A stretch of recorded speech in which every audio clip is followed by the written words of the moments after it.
Hey guys, so we got 3 CasiOak reviews coming in soon, and so these are my 3 guys that are coming out. A G-Shock, which is a Casio, but we're looking at the GA-2100-1. This one happens to come from Europe, so you see the EU on there. And then we've got 2 more Casio unboxings, affordable watches, coming out real soon, so keep an eye out for those. So this is straight from Scotland. It has been difficult to get a hold of, although they're now coming in stock a little more readily. And this is the standard black with white indices CasiOak. So let's take a look. All right, thick little how to use this watch manual, multiple languages. Looks like a receipt from James Porter. This is where I ordered it from. They had it in stock. They shipped it to me. It was only a couple dollars extra for shipping, and thanks for sending it out. G-Shock manual, or maybe this is international warranty card. And then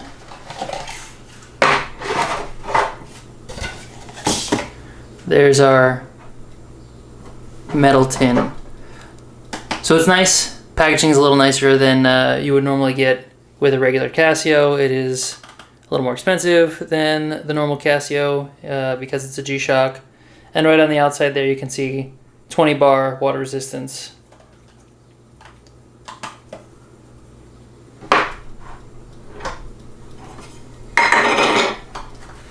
And inside, some foam packaging, expected with a cheap watch.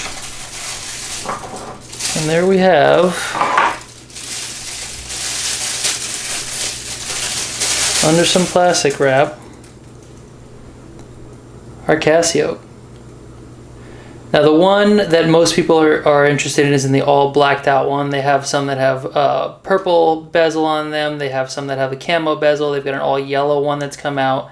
And I think they're going to continue to release versions of this model. But I preferred the all black with white indices just so I could read it a little easier. I think part of the reason to own one of these is so that you can actually use it. Carbon core guard, and so you can see, let's see in the back here. Water resist 20 bar, GA-2100, and then Japan movement. Cased in Thailand, steel back. And then we've got a little hang tag here. So let's get that hang tag off. Okay, so let's start on one side and work way to the other. We've got a little metal buckle, rubber keeper, standard integrated black rubber Casio G-Shock strap on it all the way to the other side. These are pretty long. I mean, you could clip them, they stick out a ways. They are quick release, so if you look in there you can see that little quick release latch. Although I think this is either 16 or 18 mil. I think it might even be 16 millimeter. So you'd have to get an adapter to put a different strap on these. So looking at the dial, you can see there's a small screen down in this corner currently showing the date and the running seconds. No seconds hand on this, obviously. This is one of the reasons I like this watch. It doesn't tick. You can see those running seconds down at the bottom, but other than that, no ticking, kind of a static. Once every couple of, I think it's about every 30 seconds, the minute hand will move a little bit. And then over here, you've got the day of the week. And you can see there's a light button, so there's a button on all of these sides here to activate a bunch of different options. One of those is the light, and although it's going to be difficult to see here, there it is, lights up. It's one little LED bottom right corner there. So stays on for a couple seconds. You can change how long that stays on. I think you can choose between 1 or 3 seconds. There's an adjust button here, a mode button here, and a start button here. So the start button would be for things like your timer. So if we go to mode, if you're watching down that little screen there, you can see world timer, stopwatch, regular timer, alarm, and I believe it has up to 5 alarms, and then the time. So in world time, you can choose between a number of different locations. Stopwatch, that's where you're going to get the start button. So you push this little guy, and you can see it running away there with tenths of a second, or really hundredths of a second. Start and stop are the same button. Change your mode back. And now we're back on the time and date. I find it difficult to remember what all of the buttons do and in which order to push them. I think this is common with multifunction watches that have a minimum amount of buttons. You don't want to add too many buttons because then it gets, cluttered, but they do a decent job. I do know that you can set it so that when you change time zones, the hands automatically adjust to that time zone. So really you only have to set the time once and then know what time zone you're in. This watch is really, really light. It weighs next to nothing. It is that carbon core guard part, that internal casing of the watch is made out of carbon, and then you get this little rubber outer protective edge and a steel back. And actually you can see that carbon case right there around the edge of the case back, the screw-on case back. 4 screws hold it in. And it actually runs into where the lugs are there. And so that's why this is so light. It's a little electronic module and then a carbon, interior with some rubber on the outside. I don't know how you could go wrong with this. It is big. It's a 44 millimeter watch, and you would think, wow, that's a big watch. I'm not a huge fan of giant watches. I think 42 is where you can cap it for any watch. If you have larger wrists, obviously you're going to want a larger watch. But this, being at 44 millimeters and being so light, you don't notice that size. The other thing is that the bracelet does kind of drop off straight down to the sides, and so it's not so bad. Even if you have a smaller wrist, it'll kind of float. And they give you a lot of adjustment options. I mean, realistically, you could bring this all the way up here. I think that's kind of like a child's wrist size. So you could make this really tight. Look at all that extra there.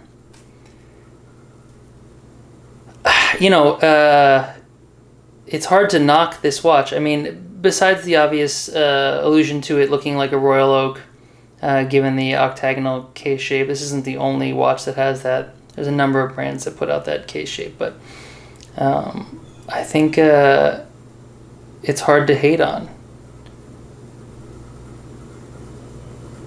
I would say the buttons could be easier to press. So you can see here are the buttons on the side. These little metal looking, I think they're plastic with silver coating buttons, these pushers. And so when you are in here and you're pushing maybe the light, it's pretty flush with the case. I don't know, you can see right there. It's pretty flush with the case, and these guards here are there to stop you from just randomly pushing the buttons, but in doing so, it makes it not, it's tiny. If your fingers aren't small, it's hard to get to these buttons. And really just the light one is the one that you're using most frequently. There's Lume on this. It's not great. Both of the hands are lumed, none of the indices are lumed. You have the light, so it's not really something to complain too much about. In a watch that's around $100, you can't expect much on the Lume front, but they try a little bit. I'll see if I can get a Lume shot in here later. So here's a Lume shot for you. You can see it's bright enough. It's not the best Lume you'll ever catch. I would say that any kind of ambient light will definitely make it harder to see. What I can do here though is that's what the light looks like when it turns on in this little guy. So you really don't need the luminescent hands for this.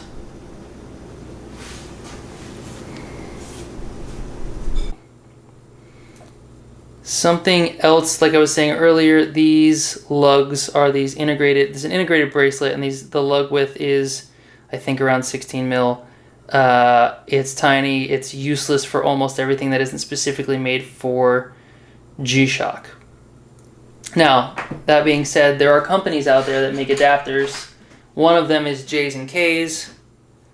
And so let's see if I can show you here. There's a little J's and K's, there it is. And so this is an adapter that fits into this slot here, and you can put standard straps on there. So these adapters go to a 20 millimeter width. I got myself, knowing that this was coming, a Barton watch strap. You can get these pretty cheap. They're around $20. So between the $15 to $18 that you get for the adapter, which is pretty dense plastic, and then the strap itself, I mean, you can get a lot more expensive straps, but these Barton ones are great, disposable, come in tons of colors, and are really flexible. I mean, here, look, that's the flex on these, right? Very soft. And if you look at the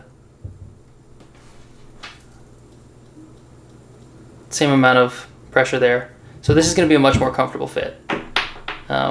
And they make a premium one, and they make this one. I'm not sure that there's much of a difference between them.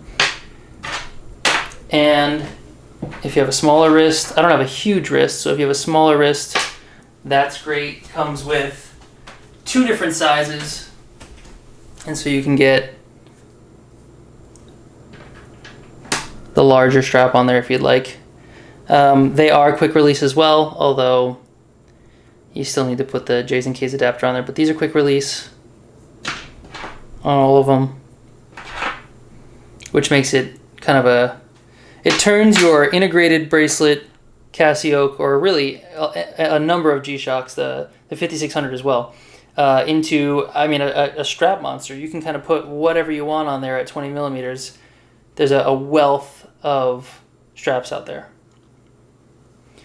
I'm actually going to put that strap on the watch. Well, let's do a wrist shot with the original strap first.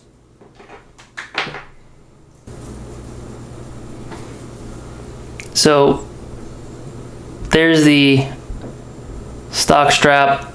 This always bothers me, having to have a keeper. The keeper moves around, especially if you're being, I mean, it's an active watch, and put it where most people wear it there. You know, it doesn't feel as big as it is. It's a really comfortable, larger watch.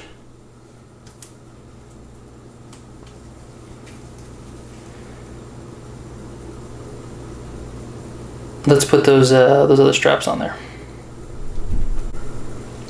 Okay, so now we've got those adapters on there.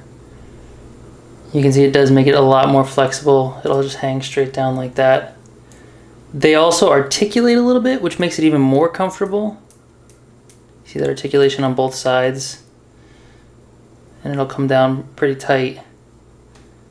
I will leave a link for the store that I got the adapters and the store that the strap is from in the info around the video. But if I was gonna make one recommendation around this watch, I mean, I would say yes, get this watch. It's a great watch. It's light, it's super functional, the water resistance is amazing.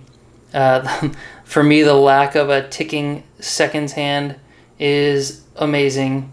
You know, in the office I work in, there are a couple of people that have a Swatch, and I swear from halfway across the building I can hear the tick tick tick of the Swatch watches, and that's not anything you have to deal with this guy here.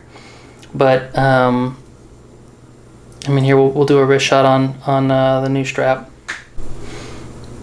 And there's the new strap. Far more comfortable. With at least Barton, you can choose between a couple of different clasps for your strap that it comes with. I really love it. I love the number of options that they have out there. People can have ones that fit them the best. I've seen a couple of modders out there who have already taken to this, taken the components apart and modded at least the chapter ring. They've taken it off or they've painted it. You know, there's a lot you can do.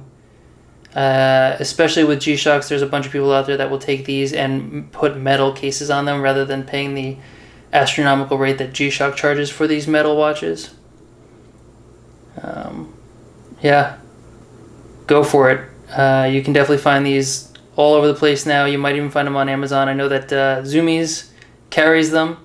They have a couple of different variants, which was pretty surprising to me that they had these in stock, at least in the US. Love the CasiOak. Alright, I'll throw up the stats from Casio on this guy, and if I can, I'll throw in some links for the strap and the adapters and where you can purchase them. If you pick one up, I hope you enjoy it as much as I do. Thanks for watching, guys.